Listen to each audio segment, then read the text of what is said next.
Welcome to STH English. At times, it becomes hugely difficult to detach one's emotion from one's analysis, and I will have to make an extra effort today in order to keep my emotions out of my analytical framework. But let me tell you why emotions are going to be still invading my analysis because of the nature of the issue at hand. The issue at hand is the press release that the government of Pakistan, Shahbaz Sharif government, issued on the 21st of June 2025 recommending Donald Trump for Nobel Peace Prize 2026. The press release was issued dead of the night when most of Pakistan is asleep, except for a few journalists who immediately caught onto it, including myself, and then we tweeted on it, and there was a big social media debate on it at that time. But it was clearly designed to basically be read in Washington because Washington at that time, because the time difference, is awake. It is really a very painful reading if you were to go through this press release word by word and para by para, and the pretty visible desire to somehow click with Donald Trump. At a time when Donald Trump and Netanyahu are a tag team attacking Iran, at a time when Donald Trump and Netanyahu are a tag team annihilating the Gazans, even yesterday at the food points, which has become really a fateful kill point for the Israelis and the American mercenary forces that are deployed there. 48 people were killed. Before that, 78 people were killed. Before that, 46 people were killed. This is just another killing spree in the larger ethnic cleansing that is taking place, and 70,000 people have been killed there. And Donald Trump is the sugar daddy of Netanyahu, encouraging him to do this. At a time when whole of the American system itself is in a state of rebellion against Donald Trump, who has been able to still keep the system on his right side. But there's no guarantee that he's going to survive the slow shift of tectonic plates right around him and underneath him. This press release could not have been more poorly timed and more poorly written. Let me talk about the sort of writing part first. If one were to be driven by some strange strategic calculation that one has made, that by recommending Donald Trump for this prestigious prize, Pakistan is going to get extra strategic mileage out of Donald Trump, even then, frankly, the phrasing of the press release could have been more decent and I would say less disgraceful. It is effusive. It showers praise on Trump of the sort that would probably also baffle Trump. Though it takes a lot to baffle Trump when it comes to praising the guy because he's so much in love with himself. But it really goes out of its way to tell Donald Trump how great you are. And what great efforts you have made to bring about peace in the world. And it mentions, ironically, the Iranian and the Palestinian issue, knowing full well that Iran would not have happened without Donald Trump actually telling Netanyahu to do it. And we do remember Donald Trump telling, when the reporter asked Donald Trump, what is your message to Netanyahu? He said that, what can be my message to Netanyahu? I told him to keep going. Keep going to do what? To basically cause irreparable damage to Iran's society, to cause total destruction inside its cities in the name of taking out its nuclear program. Mr. President, can you share some of what you've told Israeli Prime Minister Benjamin Netanyahu? So keep going. What do I say? I speak to him every day.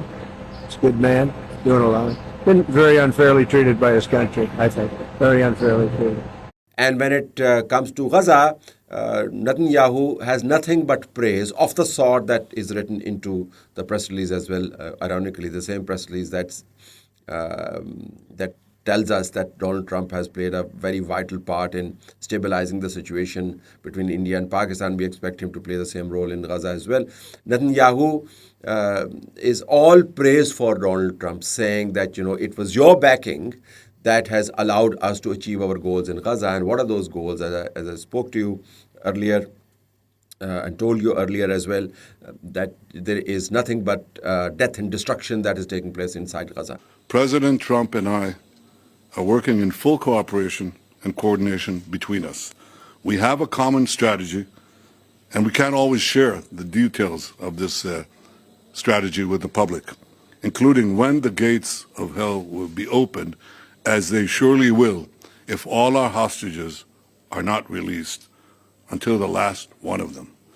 And at a time when the entire American system, referring to my earlier point, is sick and tired of the way it is manipulated, the intelligence community, the Pentagon, Defense Department, State Department, even people within the White House, all of these people, judiciary, closely networked think tanks, some of them are still with Donald Trump. He's, working the system to his advantage, but the entire system seems to be getting pretty tired of the way this man has manipulated the whole system. So we have written this press release in order to praise Trump, but at the cost of really publicly betraying the Palestinians, publicly telling the Iranians that we don't believe that Donald Trump is part of the problem, that he is actually part of the solution, telling the whole of the American system that really we are putting all our eggs in the Trump basket.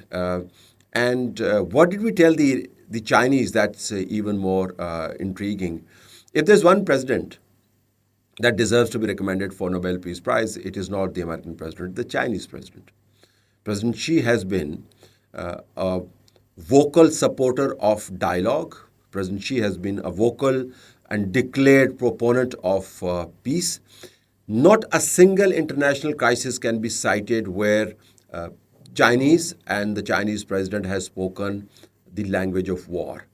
Not a single crisis can be cited where Donald Trump has not promoted violence through his actions and duplicity and doublespeak, creating more chaos. So the Chinese must really be thinking that how desperate can Pakistan be to be taking such a public stance on somebody as untrustworthy as Donald Trump is.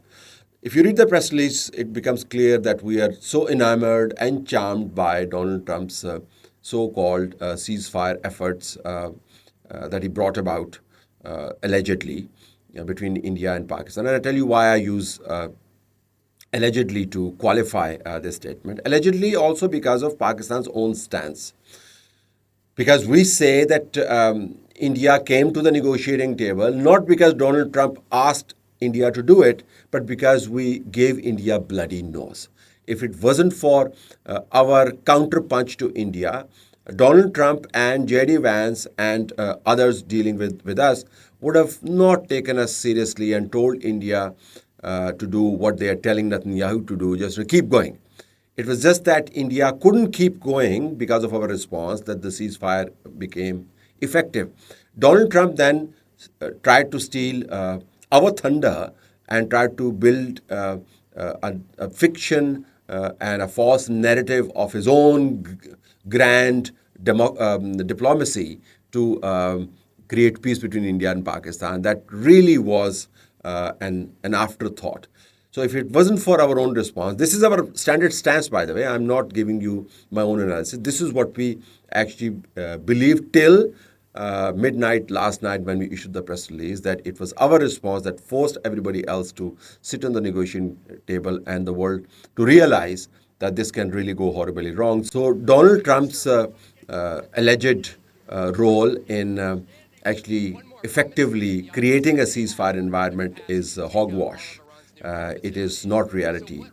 But even if we had to do something as absurd as this, we did not have to go to such long and graceless lengths to do it. We could have crafted a punchier, shorter, to the point kind of a press release. A one-liner or two-liner would have been enough, and we should have reserved all this undeserving praise for Trump, for private meetings as well. We didn't have to do it so publicly. So in sum, frankly, this is a press release that we should not have written. Ideally, we should not have recommended Trump at all. But if we had to do it under the exigency of the circumstances, then we should have done it with more grace. We should have done it with more care, keeping in mind the huge sensitivities all around where Trump is rampaging through global order, creating chaos, and then claiming that he's a man of peace.